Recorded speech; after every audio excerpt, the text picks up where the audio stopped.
Et coucou tout le monde, on se retrouve aujourd'hui pour une nouvelle vidéo. Alors aujourd'hui on fait une vidéo un peu spéciale, on va faire un tag, le tag l'instant manga, c'est ça, de Shona Otaku. Donc évidemment le lien de sa chaîne en barre d'infos plus les questions du tag si vous voulez y répondre dans les commentaires ou en vidéo aussi. Donc je fais ce tag parce que j'avais pas vraiment d'autres vidéos à vous faire, je dois l'avouer, et je trouve ça toujours sympa. Et puis quand moi j'étais juste quand moi je regardais beaucoup de vidéos YouTube, moi je regardais beaucoup de tags parce que je trouvais ça super sympa. Enfin moi j'aime beaucoup, j'en vois en regarder. Du coup j'avais vraiment envie de vous en faire un. Donc voilà, donc je me suis préparé un petit peu, préparé à répondre aux questions. Donc voilà, donc j'espère vraiment que cette vidéo va vous plaire. Donc à toutes pour la suite de la vidéo. Donc on se retrouve maintenant pour le tag. Donc je vais essayer d'aller assez vite parce que généralement je parle beaucoup pour ne rien dire. Si je regarde là, c'est qu'il y a mes questions. Et si je bafouille, c'est pas grave, ça fait 5 fois que je recommence, je ne recommencerai pas une 6ème. Donc première question, combien de mangas possèdes-tu? Je possède 688 mangas. Quel est ton premier manga que tu as eu? Donc le premier manga que je n'ai jamais eu, il s'agit de Twinkle Star de Natsuki Takaya. Donc chez Delcourt, il coûte encore à Kata Delcourt. Donc voilà, donc ça c'est le premier manga que je n'ai jamais acheté. Je l'ai acheté, donc ouais, il est en état. Enfin, quand j'étais jeune, je prenais pas vraiment son manga. Hein. Je l'ai acheté, je devais avoir genre 11 ans. Ouais, 11 ans. Et en fait, je l'avais acheté parce que je voulais un manga. Et puis j'avais lu, en plus j'avais lu la série chez une amie à moi. Et donc je voulais, donc j'ai juste acheté le tome 1. J'ai absolument pas acheté ce tome et je ne compte pas faire. Je n'aime pas ce manga, hein. Je n'ai pas du tout aimé l'histoire, enfin c'est pas pour moi. Je préfère 1000 fois Fruit Basket de la même auteur. Ensuite, troisième question, ton dernier achat manga. Alors mon dernier achat manga est un achat manga de Kiku parce que j'ai le tome 55 de Fairy Tail, le tome 81 de One Piece, et là ça va, le tome 10 de A Certain Magical Index. Donc voilà, des achats, il y a quand même 2 sur 3, c'est quand même des grosses séries, donc voilà, j'en ai aussi, ce n'est pas grave. Ensuite, oui, j'essaie d'aller vite. Hein. Quel est le manga le moins cher de ta collection? Alors, j'avais acheté du tome 2 à 8 des Détectives Conan pour 1 franc pièce, donc ce qui fait que c'est vraiment pas cher en termes de acheter. Mais en gros, mon tout début de collection de manga, c'était avec des tomes de Fairy Tail, de Bleach et de Naruto en loose en fait, parce qu'en fait une collègue à ma mère avait un frère et ce frère avait des mangas mais il en voulait plus, ça le saoulait en fait, parce qu'il avait déménagé. Et donc en fait, il me les a donnés à moi. Du coup, j'ai reçu quand même 32 Bleach, 20 Naruto et 17 je crois Fairy Tail. Et donc j'ai continué Bleach, j'ai continué Fairy Tail mais j'ai pas continué Naruto. Donc voilà, le manga que j'ai acheté c'est un franc, mais autrement j'ai reçu des mangas gratuitement. Donc voilà. Ensuite à l'inverse, quel est le manga le plus cher de ta collection? Alors c'est pas moi qui l'ai acheté, on me l'a offert, mais je pense quand même que c'est Quartier Lointain de Jiro Taniguchi. Ouais, en plus, je me pas trouvé. Donc chez Casterman, donc l'édition double, donc celle qui va avec le film. Donc voilà, ouais, c'est du gros, c'est à 25 €, donc je n'ose même pas imaginer le prix en francs suisses. Donc voilà, c'est super cher, mais c'est un très très bel objet que j'ai vraiment hâte de lire. Il faut que je lise, hein. Ça fait longtemps que j'ai dans Mangatech, mais j'ai jamais le temps vraiment de lire et j'ai plein d'autres lectures qui se font plus rapidement, qui passent avant ce gros pavé, mais que je vous lirai, je vous le promets. Donc voilà. Ensuite, puis je me suis perdue. Ah, question 6. As-tu des manhwa manhwa? Alors, j'ai en manhwa, donc je dis plutôt global manga parce que manhwa je trouve ça moche et m'offre encore plus. J'ai Freezing de Linda Young et Young Jae-ho. Alors je pense que c'est coréen vu l'un des auteurs, voilà. Donc j'ai Freezing First Chronicle, donc c'est le one shot. Je compte une fois m'acheter toute la série Freezing, mais c'est dans un petit moment, hein. J'ai le temps. Voilà, j'ai commencé par le petit one shot pour voir ce que ça faisait, ça me plaît bien. Alors c'est très Yuri, mais c'est sympa. Ensuite, donc j'ai un manga d'auto-édition, donc Chronic Express de Aerin, que j'ai vraiment adoré, que j'avais acheté à la Japan Expo. Que j'ai vraiment adoré, j'ai vraiment hâte d'avoir le tome 2. En fait, genre, je comprends jamais comment ça marche, je crois qu'elle a fait un petit tome 2, mais il y a un gros tome 2 qui sort, enfin voilà, moi je comprends que dalle. Mais si un jour j'apprends que le tome 2 sort, j'essaierai de le trouver sur internet. Donc voilà, ça c'est très très sympa aussi. Et le dernier, c'est un c'est Save Me Pity, donc j'ai tous les tomes de Save Me Pity, donc de Elsa Brown publié chez Kana. Donc ça par contre j'ai tous les tomes et j'ai vraiment adoré, c'est un très bon shonen, vraiment drôle, qui a rien à envier au shonen japonais, donc franchement une série que je vous conseille, vraiment que je vous conseille. Ensuite, as-tu un manga collector ou rare? Alors, collector, je vais essayer, si je trouve, de m'acheter le tome 7 de My Hero Academia en collector, mais c'est pas encore maintenant qui est sorti. Mais en rare, après, ça dépend en fait, parce que genre pour des personnes, acheter des mangas qui sont plus parus, c'est plus parus, c'est normal parce qu'il y a plein de cash converteurs. Moi, trouver des mangas comme ça à Genève, c'est waouh, c'est n'importe quoi parce qu'on a un cash converteur, mais il est vraiment tout pourri. Genre, il n'y a rien.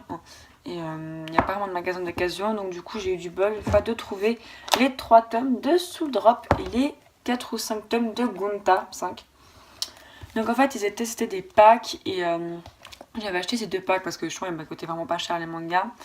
Et en gros, moi au début, je pensais que j'allais beaucoup plus aimer Soul Drop que Gunta et ça a été le contraire. J'ai adoré Gunta, mais vraiment adoré. Et Soul Drop, je l'ai trouvé très moyen, voire incompréhensible. Mais du coup, c'est les mangas un peu rares que je possède. En fait, cette vidéo va être tellement courte. Ouais, ça va, je suis bien.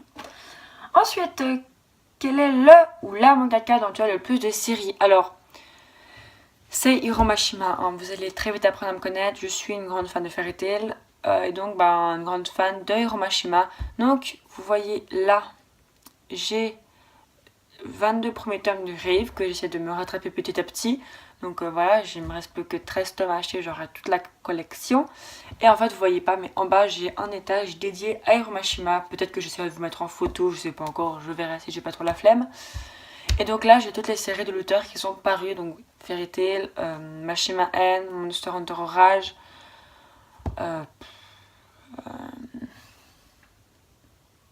Monster Soul et Fairy Tail 0, mais c'est un one shot par rapport à Fairy Tail, donc je le compte pas vraiment. Mais voilà, j'ai toutes les œuvres.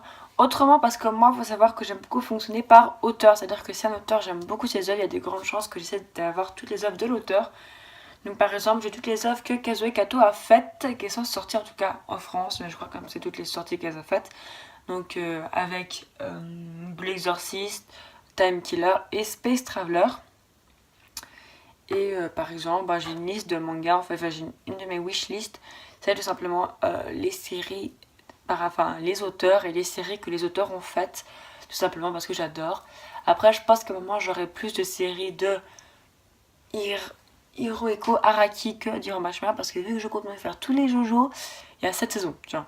Alors si je les compte séparément, voilà, si je les compte ensemble, non, mais... Donc voilà, je me suis de nouveau perdue, c'est horrible.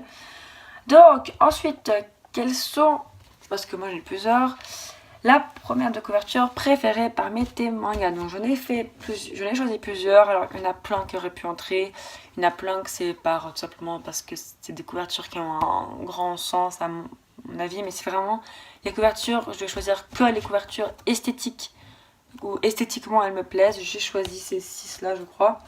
Déjà la couverture du tome 6 de Witchcraft Work qui est genre vraiment belle.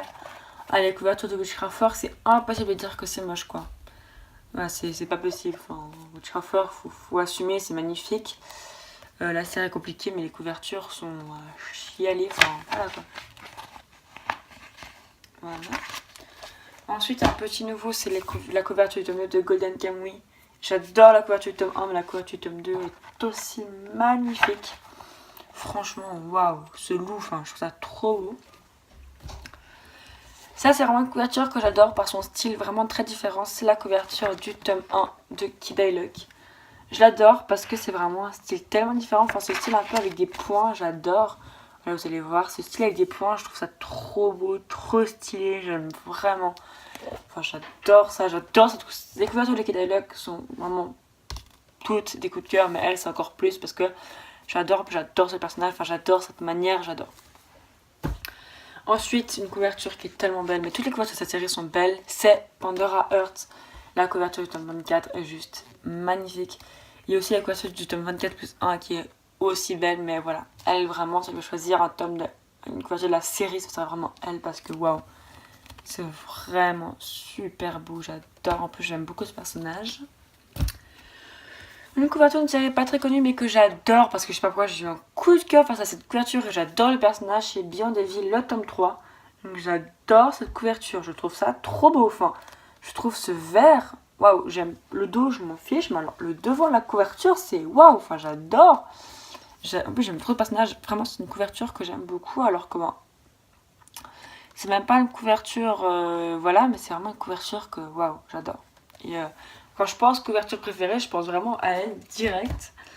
Et la couverture du tome 17 du Beau Exorciste dans un style très différent, mais tellement belle. Oh, toutes les couvertures de cette série sont magnifiques, mais alors elle, waouh, elle pète quoi. Enfin, ce personnage, je l'aime bien, mais waouh, cette couverture, elle est tellement belle. Et quand tu connais le tome, c'est trop bien. Et juste petit troll. Voilà, il y a des gens qui ont de l'humour. Focus.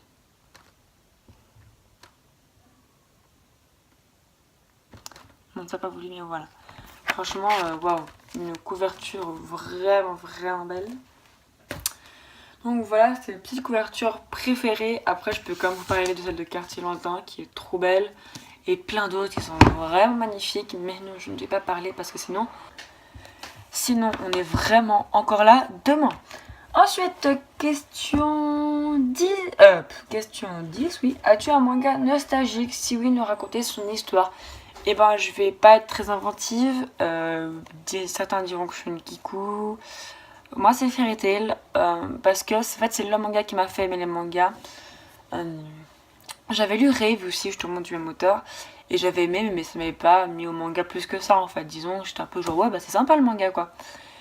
Et on m'avait prêté les tomes de Fairy Tail jusqu'au 19. Hein, je me rappelle, c'était que au 19 à l'époque. Et j'avais aimé. Mais j'avais aimé. Et c'était pas possible d'avoir autant aimé une série, quoi. Enfin, j'étais à fond et tout. Et j'étais genre, oh, j'aimais tellement cette série. J'aimais tellement, mais tellement. Et donc, bah, j'ai en fait toute ma période manga, je l'ai fait avec les Fairy Tail. Il y a un temps, j'avais arrêté de les acheter parce que j'avais lu en scan. Puis là, je redécouvre tout ce qui se passe parce que je lis pas les scans du coup d'aucune de mes séries. Du coup, bah, je redécouvre ce qui se passe et là, moi, je suis aux gens, en fait. Certains diront que Fairy Tail c'est nul, certains diront que c'est nul et je les respecte parce qu'il y a des mangas qui sont vraiment bien meilleurs dans plein de points. Enfin, tu vois, moi aussi, parfois le côté fanservice, il me fatigue. Moi aussi, parfois, le trop plein de facilité me fatigue, mais je pardonne parce que j'aime tellement et même si à ce côté un peu facile, ben, j'adore. Et ce côté facile, au final, me dérange pas autant que ça parce que moi, je passe un méga bon moment quand j'ai du Fairy Tail. J'ai aimé, je crois, tous les tomes de Fairy Tail. Waouh, enfin, vraiment, voilà. C'était le petit moment qui est cool. Ceux qui n'aiment pas Fairy Tail, ben, voilà, vous n'aimez pas Fairy Tail. Moi, peut-être qu'il y a des mangas que vous aimez que j'aime pas. C'est les goûts et les couleurs, en fait. Voilà, c'est simple. C'est les goûts et les couleurs. Et moi, j'essaie en tout cas de faire en sorte que la communauté Fairy Tail soit pas aussi kikou. C'est-à-dire que quand je vois une photo, que personnellement, je trouve pas ça très drôle, genre, ah, j'ai marché dans une merde, maintenant c'est dans Fairy Tail. Moi, je commente pas parce que, ben, voilà, si ça vous fait rire, bon, on fout, enfin voilà. Mais donc voilà, Fairy Tail, j'aime beaucoup. Et donc, c'est un manga qui m'est cher parce que c'est vraiment le manga qui m'a fait aimer les mangas. Et c'est un des mangas que je pouvais lire tout le temps. Je crois que c'est le manga que j'ai même le plus regardé dans ma mangatech. Ensuite, désolé pour le... Je fais pas exprès. Ensuite, un manga qui a été mis dans toutes les étapes. Alors, j'en ai deux que je sais, en fait. Qui ont mis dans tous les états. Déjà, c'est Rave. Alors, est-ce qu'on peut dire que c'est un gros spoil énorme de spoiler une série qui est finie de paraître depuis super longtemps? En plus, je te spoil vraiment le début. Donc voilà, donc si jamais vous passez un peu, je vais faire un mini spoil sur Rave. Voilà. Après, vous n'aurez pas à me dire en commentaire, ça aurait plus spoil. Hein. C'est une série, je trouve qu'elle est sortie il y a vraiment longtemps. Donc moi, c'est le moment où Sieghardt s'acharne sur Ellie. S'acharne sur Ellie en fait et veut la tuer. Et en gros, bah, il dit ouais, t'as pas le droit de vivre et tout. Et t'as Haru qui arrive et qui voit Ellie qui est en train de mourir. Et cette scène, elle est tellement forte. Enfin, tu vois, genre, tu vois Ellie qui est par terre en train de supplier Sigurd de la tuer avec une arme. Sigurd qui dit non, enfin, tu peux pas parce que si je fais ça, le pouvoir de la RTC, on va se réveiller. Donc, je te tue de manière horrible avec le poison. Enfin, Et t'as Haru qui arrive et t'es là genre... Waouh. Franchement, cette scène-là, j'étais pas bien. Je crois que j'ai pleuré quand je l'ai lu une première fois. Parce que justement, dans notre à la bibliothèque de mon cycle, 12-15 ans, on va dire, 12-15 ans, moi j'avais pleuré quand j'ai vu la première fois, j'avais pleuré quand j'ai vu la deuxième fois, j'avais pleuré quand j'ai vu l'animé. Moi je pleure tout le temps parce que cette scène, je sais pas, elle me prend au trip. Et une autre scène qui va prendre au trip, et là aussi sans spoil, mais bon, est-ce que c'est un spoil grave? Non, je pense vraiment pas, sur Naruto, le début. Mais alors le début, je crois que c'est le tome 7, du coup, voilà, je pense vraiment que vous devez tous savoir ça. Moi, c'est la mort de Zabuza et de Haru, ça m'a tellement choquée. Enfin, à chaque fois que je les ai... Alors, les Naruto, je les ai pratiquement tous revendus parce que, voilà, je ne voyais pas l'intérêt de les garder, mais cette scène, c'est une scène mythique, enfin, c'est une scène mythique du manga. Je te jure, moi, tu me dis Naruto, moi, je te pense à cette scène parce que à chaque fois que je la lisais, à chaque fois qu'il y avait Naruto qui s'énervait contre Zabuza, ouais, machin, on a fait ça pour toi, t'as Zabuza qui dit, tais-toi, gamin, je sais, puis on est en train de pleurer. Moi, à chaque fois, mon cœur, il bat, et même en y repensant, j'avais tiré, franchement, cette scène, elle m'a mis dans tous mes états, mais vraiment, tous mes états. Encore. Ensuite, le manga que tu aimes le moins dans ta collection. Mais non, je l'ai perdu en plus, putain.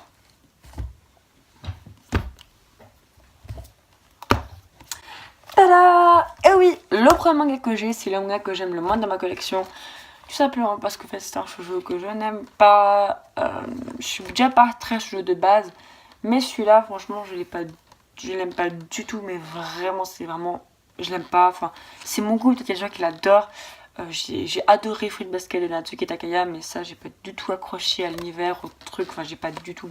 Non. J'aime pas la fin, du coup. Et donc du coup je le garde uniquement parce que c'est le premier manga que je n'ai jamais acheté. Du coup c'est vraiment plus par côté un petit peu souvenir en fait que je le garde que autre chose.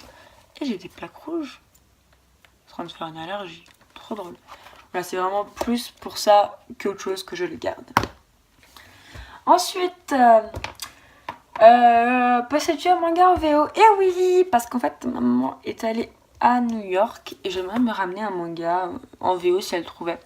Et elle m'a ramené le tome 1 de Détective Conan VO et je suis vraiment trop contente parce que Détective Conan c'est un bébé pour moi, c'est un de mes bébés, c'est un de mes mangas préférés.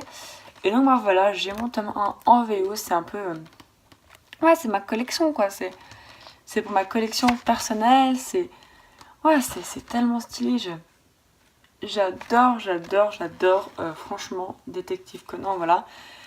Un petit tome en VO, ça c'est vraiment un de mes petits goodies préférés dans ma collection. Ensuite, as-tu du manga Eshi ou Hentai? Non.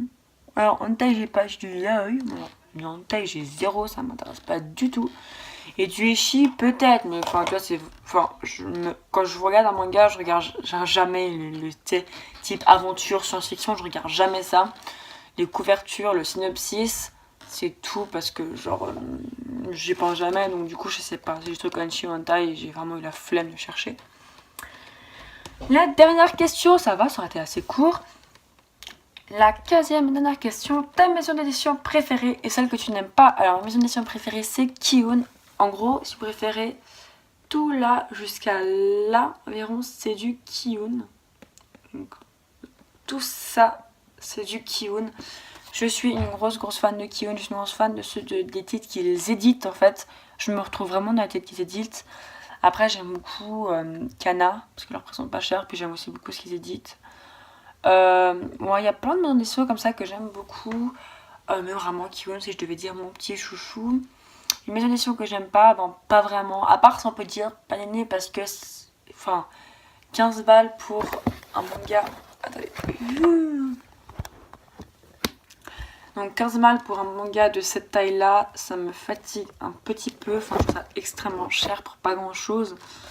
Donc du coup, moi je pense sur internet, hein, hors de question que je paye 15 balles, Mais voilà, voilà, je devrais dire Panini. Après, alors, ce qui paraît, ça s'est amélioré, moi je sais pas.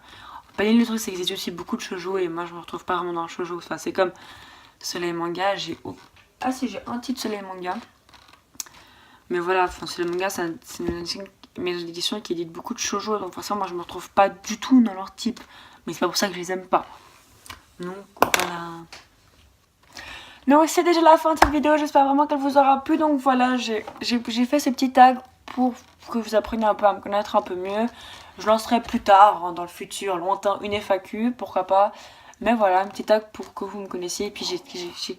Et puis en fait, j'ai eu cette idée en voyant la chaîne de Mouni. Donc allez vous abonner à la chaîne de Mouni, je vous mets le lien en barre d'infos. C'est mon amie, elle est trop mignonne, elle est trop chou. Donc n'hésitez vraiment pas à aller vous abonner à sa chaîne. Moi, j'espère que ce tag vous aura plu. N'hésitez pas à répondre aux questions sur ce tag en commentaire, pourquoi pas. Ou même à en faire des vidéos, ça fait toujours plaisir. Moi j'adore regarder des tags, donc du coup voilà. Donc voilà, je vous tag vous, on va dire. Et je vous fais des gros bisous et je vous dis à la prochaine pour une nouvelle vidéo. À vous les studios.